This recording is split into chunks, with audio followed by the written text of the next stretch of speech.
Do you know your literary rights? Everyone should have the opportunity to learn how to read and write. Sadly, that is not the case. Yes, we have our first Black president in the history of the United States. And yes, we have our first Latina as member of the Supreme Court. But did you know that an access to a quality education is not a civil right or liberty for every person, particularly urban youth who live in communities plagued by violence? Do you know your literary rights? And I have the right to speak, right to protect, Right to serve. right to know, Right to promote. Right to inform. Right to challenge. right to humanity, Right to change. Right to choose. right to vote, Right to inspire. Right to forgive. right to freedom. Right to equality. Right to liberty.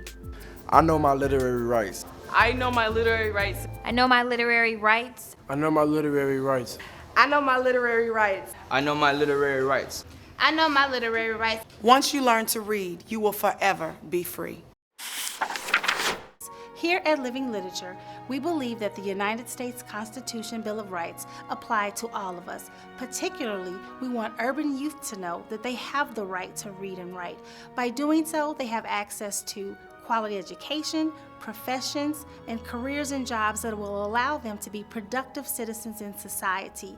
It is important for them to know also that their words can be used as weapons and powerful tools for change in our society. Do you know your literary rights? You should.